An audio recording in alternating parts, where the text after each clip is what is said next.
Novorossiysk के सभी petrol पंपों पर पेट्रोल खत्म हो गया है, ये कई मीडिया ने लिखा है। मॉस्को में अब पेट्रोल नहीं है, कम से कम फिलहाल तो यही हाल है।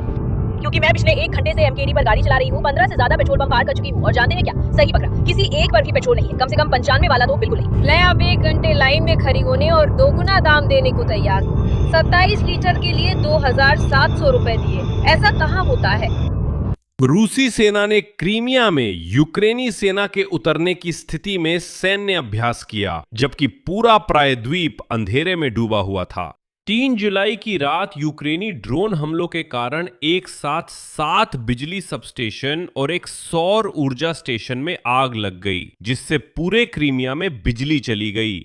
उसी रात कब्जाधारियों के 7 विमान भी एक साथ नष्ट हो गए। यूक्रेन की सुरक्षा सेवा के ड्रोन ने एक हफ्ते में दूसरी बार साकी एयरड्रोम के लड़ाकू विमानों और क्रीमिया के ग्वार्देस्काया एयरड्रोम के हैंगरों पर हमला किया, और क्रीमिया में एक और पुल भी नष्ट हो गया। और आपको याद होगा कि अब प्रायद्वीप पर आम क्रीमियाई और बाहर से आए रूसियों के लिए पेट्रोल पंपों पर पेट्रोल नहीं बेचा जा रहा है। तो आज रूसी संघ के नोवोरोसिस्क में पेट्रोल पंपों पर पेट्रोल की खुली बिक्री रोक दी गई है, और अब सिर्फ फ्यूल कार्ड रखने वाले ही अपनी गाड़ियां भरवा सकते हैं। इसका मतलब है कि नोवोरोसिस्क और क्रीमिया दोनों में अब आम रूसी नागरिक पेट्रोल नहीं खरीद सकता। इसी समय रूस में पेट्रोल पंपों पर लगी कतारें अब अंतरिक्ष से भी देखी जा सकती है, क्योंकि ये रिकॉर्ड 4 किलोमीटर तक फैल गई हैं, और ये सब कल चिता में हुआ था, और ये यूक्रेन की सीमा से 5000 किलोमीटर से भी ज्यादा दूर है। रूसियों को बताया जा रहा है कि ये फेक है, पर मैं साबित करूंगा कि ये सच है। साथ ही रूस के 12 क्षेत्रों में सार्वजनिक परिवहन को आधिकारिक रूप से बंद कर दिया गया है, और इसी दौरान पुतिन को कजाकिस्तान से ईंधन से भरे टैंकरों के रूप में खैरात मिल रही है। और यह है लुकोइल का एनपीजेड, जो निजनी नोवगोरोड क्षेत्र में है, जिसके बारे में हमने आपसे कल ही बात की थी। उसने अपनी सारी गतिविधियां पूरी तरह से रोक दी हैं। इसी बीच कीव पर रूसियों के बड़े हमले के बाद डोनाल्ड ट्रंप ने अपने वार्ताकारों विटकोवा और कुशनर को मॉस्को भेजने से इनकार कर दिया। इसे सिर्फ एक फोटो के लिए समय की बर्बादी बताया। आखिरकार यह साफ हो गया कि डोनाल्ड ट्रंप ने भी इसी बात पर दाव लगाया है कि यूक्रेन आखिरकार ताकत के दम पर व्लादिमीर पुतिन को बातचीत की मेज पर बैठने के लिए मजबूर कर सकेगा।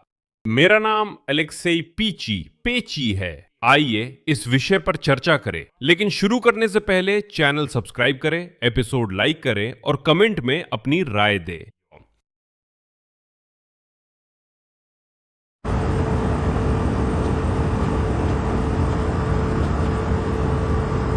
तो इस वीडियो में हवा से रिकॉर्ड की गई है कि रूसी संघ के ज़ाबायकाल्स्की क्राय में एक पेट्रोल पंप पर कई किलोमीटर लंबी कतार लगी हुई है।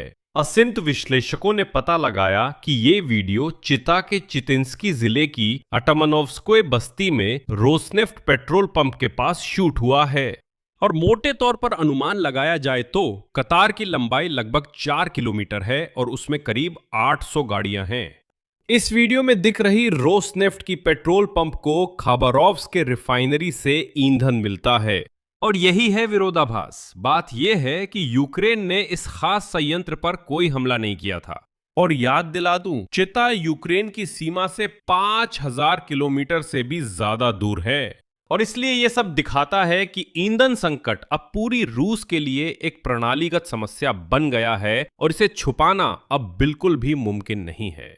और मजेदार बात यह है कि रूसियों ने यह दिखाने की कोशिश की कि ऐसा असल में हो ही नहीं रहा, ये सब यूक्रेनी आईपीएसओ वालों की चाल है। उदाहरण के लिए कल एक रूसी जेड प्रचारक ने एक पोस्ट डाली जिसमें उसने कहा कि लंबी कतार वाला वीडियो सब फेक है। सुनिए, यूक्रेन ने एआई से ऐसा वीडियो बनाया है, इसलिए इस पर ध्यान देने की जरूरत नहीं। आगे मैं एक उदाहरण देता हूं इस जेड प्रचारक का। वो लिखता है, एक अफवाह फैलाई गई, कुछ गैर जिम्मेदार लोग उसे और आगे बढ़ा रहे हैं। यह वीडियो आर्टिफिशियल इंटेलिजेंस से बना है। विरोधी चतुराई से स्थिति का फायदा उठाकर रूस में ईंधन समस्याओं से भरपूर लाभ उठाने की कोशिश कर रहा है। यह सूचना क्षेत्र में बहुत समझदारी और सूक्ष्मता से किया गया कार्य है। सबसे अच्छा आईपीएसओ तब होता है जब झूठ को हकीकत में इस तरह मिलाया जाए कि सच और झूठ को अलग करना मुश्किल हो जाए। हमें इस मुश्किल समय में जानकारी का उपभोग करते समय बेहद सतर्क रहना चाहिए। अभी खुद धोखा खा जाना और अनजाने में दूसरों को भी धोखा देना बहुत आसान है। खैर, इसमें मैं सहमत हूं इस टेलीग्राम चैनल ज़पिस्की वेटेराना के प्रचारक से कि वाकई में गंदे रूसियों से मिलने वाली जानकारी का उपभोग करते समय सतर्क रहना चाहिए। हाँ, लेकिन यहां समस्या ये है कि जिस कतार को रूसी प्रचारक फेक कहते हैं वो सैटेलाइट से भी दिखाई देती है। इसके अलावा मैं जोर देकर कहता हूं, रूसी संघ के ज़ाबाइकाल्स्की क्राय की आधिकारिक सरकार ने कहा है कि वे ईंधन की कमी और पेट्रोल पंपों पर कतारों की स्थिति को स्थिर करने के लिए तत्काल कदम उठा रहे हैं। गवर्नर अलेक्जेंडर ओसिपोव ने कहा कि सरकार इलेक्ट्रॉनिक कतारें शुरू करने, पेट्रोल पंपों पर पुलिस की मदद से निगरानी बढ़ाने और उपकरणों की व्यवस्था करना चाहती है। गर्म खाना इकट्ठा करना और पीने का पानी पहुंचाना। आपको लगता है कतारों में सच में समस्या है या ये सिर्फ आर्टिफिशियल इंटेलिजेंस है? अब ध्यान दें उन लोगों पे जो इसे फेक वीडियो मान रहे थे। मैं गवर्नर अलेक्जेंडर ओसिपोव का उद्धरण दे रहा हूं। लोग कई दिनों तक कतारों में खड़े रहते हैं, कुछ बच्चों के साथ भी। मैंने ड्राइवरों से बात की। जरूरत है कि पेट्रोल पंपों के कामकाज में सुधार किया जाए, लोगों की सुविधा के लिए बहुत कुछ बदला जाए। और अंत में ये रहा एक वीडियो जिसमें वही कतार दिखाई गई है, लेकिन इसे गुजरती हुई कार से रिकॉर्ड किया गया है, यानी हवा से नहीं बल्कि सीधे जमीन से। आवाज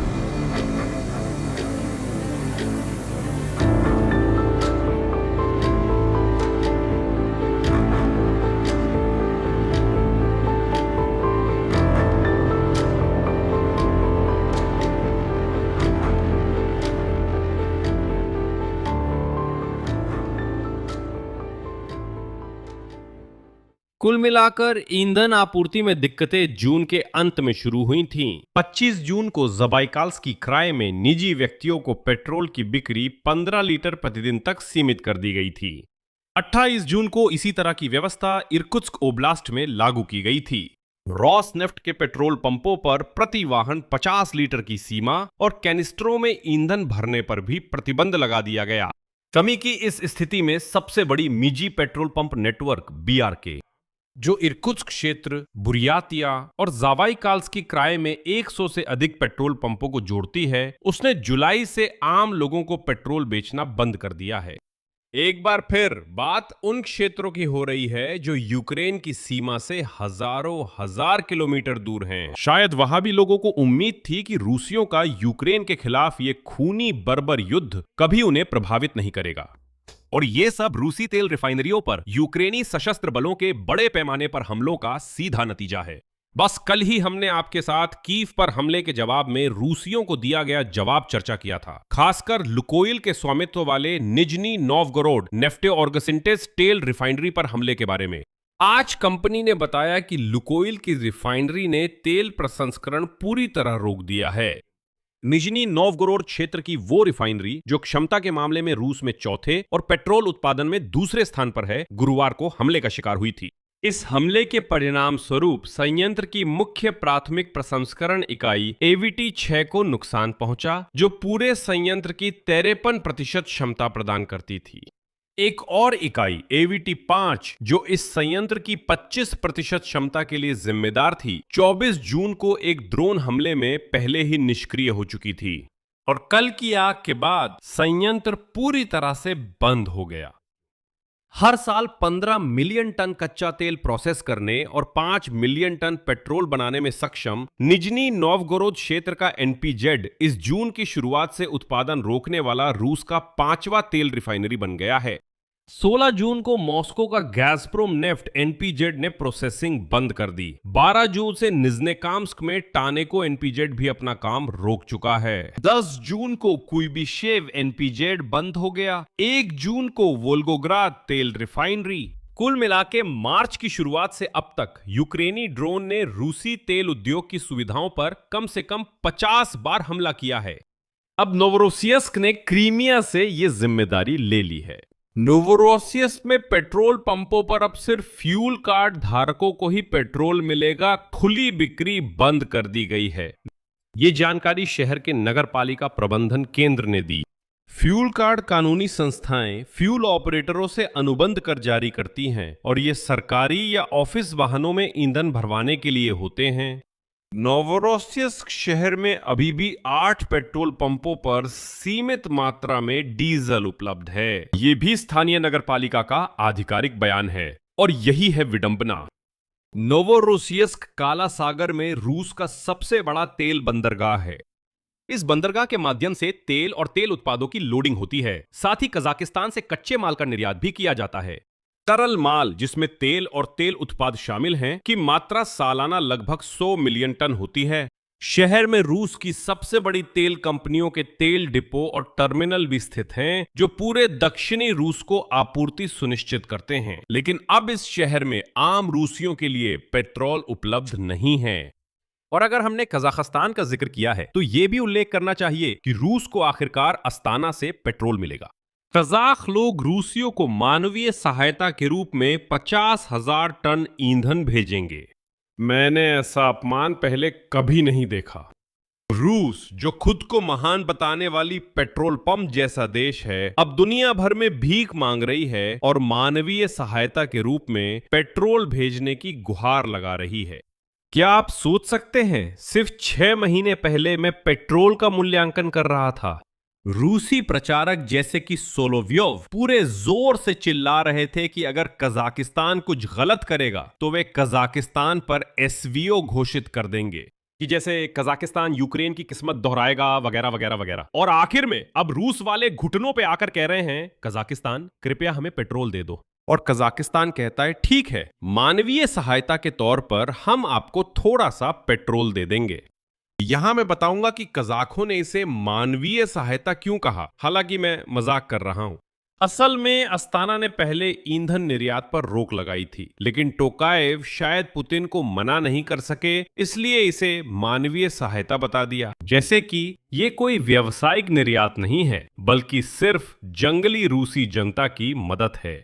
साथ ही यह भी पता चला है कि रूस ने पहले बैच के पेट्रोल और एविएशन फ्यूल की खरीद के लिए भारत और जापान से समझौता कर लिया है। आपको रूस की यह महानता कैसी लगी?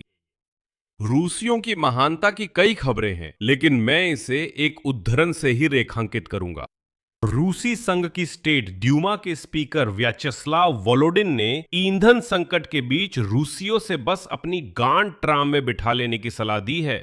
उद्धरण: शहरी विद्युत परिवहन यानी ट्रैम का प्राथमिकता के आधार पर विकास करना आवश्यक है। एक 3 सेक्शन वाली ट्रैम में 260 यात्रियों तक की क्षमता होती है और ये 200 कारों की जगह ले सकती है, और आधुनिकीकरण के बाद ट्रैमों की औसत गति दुगुनी हो सकती है। मैं मानता हूं तेज रफ्तार ट्राम का भविष्य उज्जवल है। कब्जे में लिया गया क्रीमिया न सिर्फ पेट्रोल से बल्कि बिजली और विमानन से भी वंचित रह गया है। क्रीमिया के कई इलाकों में, जिसकी यूक्रेनी सेना के संभावित लैंडिंग से रक्षा करने का अभ्यास हाल ही में रूसी सैनिकों ने किया था, 3 जुलाई की रात यूक्रेनी ड्रोन हमलों के चलते 7 बिजली सबस्टेशन और 1 सौर ऊर्जा स्टेशन में आग लग गई। क्रिम्स्की वेतर नामक मॉनिटरिंग चैनल सैटेलाइट इमेजेस पर थर्मल सिग्नेचर की निगरानी कर हमलों के परिणाम दर्ज करता है। इस रात बेलोगोर्स्क सबस्टेशन में आग लगी, जो क्रीमिया की राजधानी सिम्फेरोपोल से 40 किलोमीटर दूर है। मारियानोव्का, स्तारोम क्रीम, साकी शहर और जाकोय में भी बिजली घरों में आग लगी थी। आखिरकार स्थानीय तथा कथित अधिकारियों ने पूरे क्रीमिया में चरणबद्ध बिजली कटौती की सूचना दी।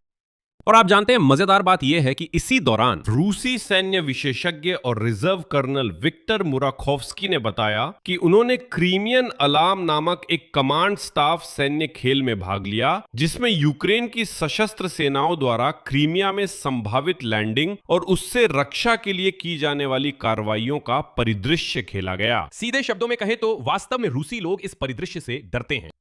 इसी समय 3 जुलाई की रात को यूक्रेनी इकाइयों ने क्रास्नोग्वार्डेस्की नहर पर बने रेलवे पुल पर हमला किया।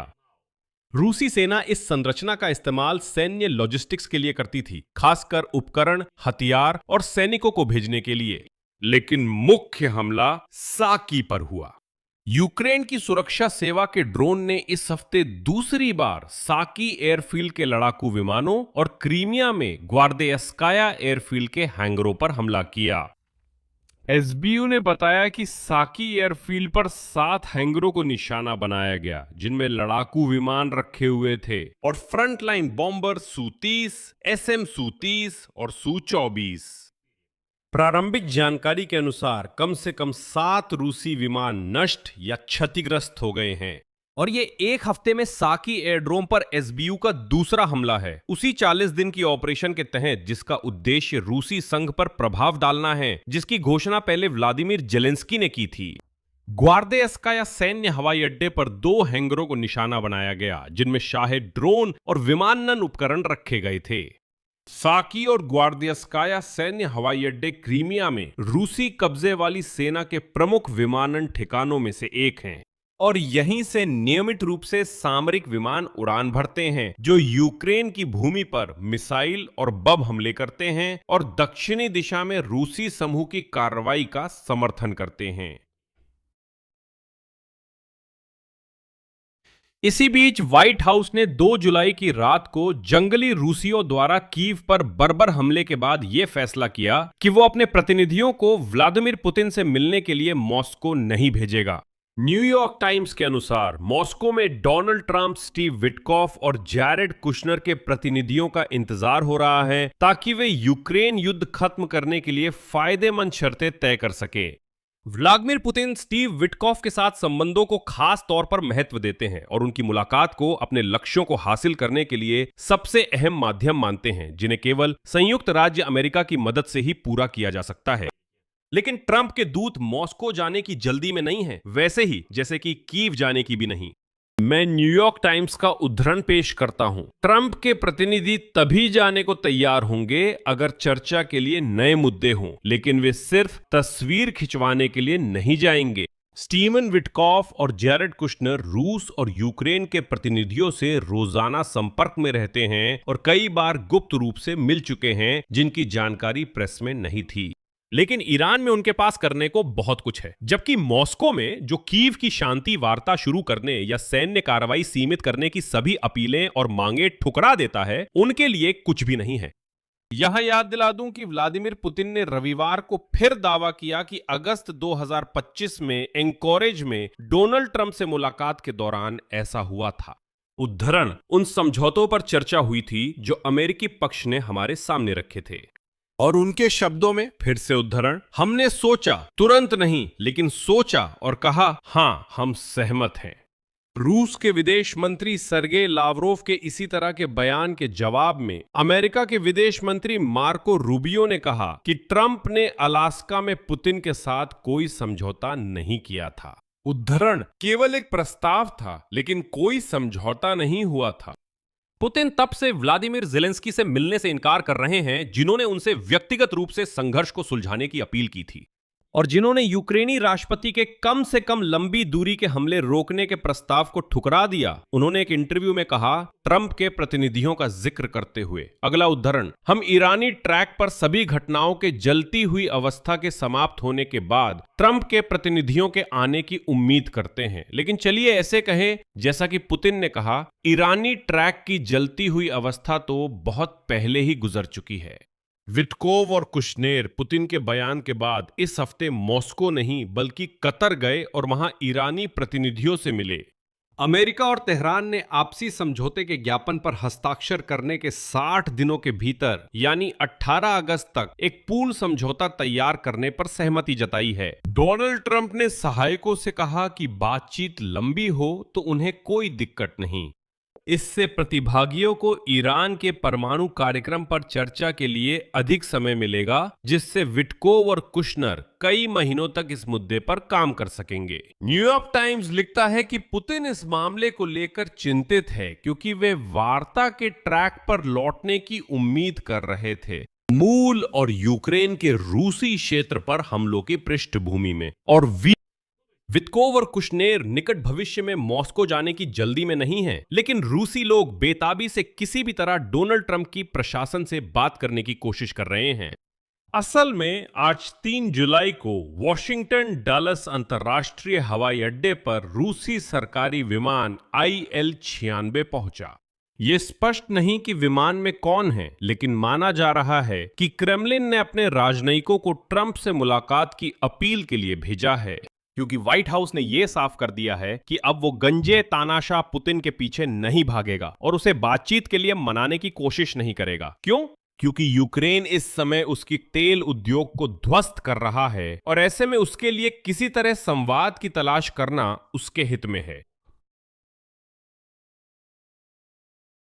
और एपिसोड के अंत में मैं खबर बताऊंगा जो मुझे उम्मीद है कि आपके चेहरे पर मुस्कान ले आएगी, ताकि आप एपिसोड के अंत में मुस्कुरा सके। रूसी संघ की स्टेट ड्यूमा की सूचना नीति समिति के उपाध्यक्ष एकदलीय ओलेग मितवेइचेव ने कहा कि आगामी चुनावों में यूनाइटेड रशिया पार्टी के खिलाफ मतदान करना यूक्रेन के राष्ट्रपति व्लादिमीर जेलेंस्की का समर्थन करने के बराबर होगा। आगे मैं उनका उदाहरण प्रस्तुत करूंगा।